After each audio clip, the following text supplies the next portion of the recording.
পৃথিবীতে এমন একটি জাহাজ ছিল যেটার ভেতরে 10টি টাইটানিক অনায়াসে হেঁটে যেত। এটা কোনো গল্প না, এটা সত্যিকারের ইতিহাস। সেই জাহাজের নাম ছিল সি ওয়াইজ জায়ান্ট, যেটি একসময় পৃথিবীর সবচেয়ে বড় অয়েল ট্যাঙ্কার হিসেবে সারা বিশ্বে পরিচিত ছিল। এই জাহাজের কথা শুনলে প্রথমেই মাথায় আসে এর অবিশ্বাস্য আকারের কথা। দৈর্ঘ্য ছিল প্রায় 458 মিটার, অর্থাৎ 4টি পূর্ণাঙ্গ ফুটবল মাঠ পাশাপাশি রাখলেও এর দৈর্ঘ্য ছাড়িয়ে যেত, আর ওজন ছিল প্রায় 5 লাখ টনেরও বেশি। এই সংখ্যাগুলো শুনতে অবিশ্বাস্য লাগলেও এটাই ছিল এই দানবীয় জাহাজের বাস্তব পরিচয়। এই জাহাজ এতটাই বিশাল ছিল যে পৃথিবীর সাধারণ কোন বন্দরে এটি প্রবেশ করার সুযোগ ছিল না।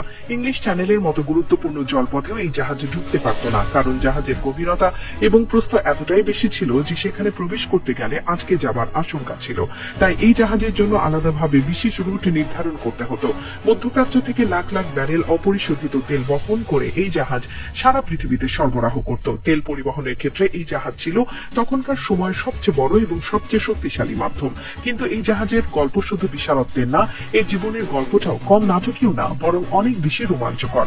1988 সালে ইরান ইরাক যুদ্ধ যখন তুঙ্গে, সেই সময় এই জাহাজে সরাসরি মিসাইল হামলা চালানো হয়।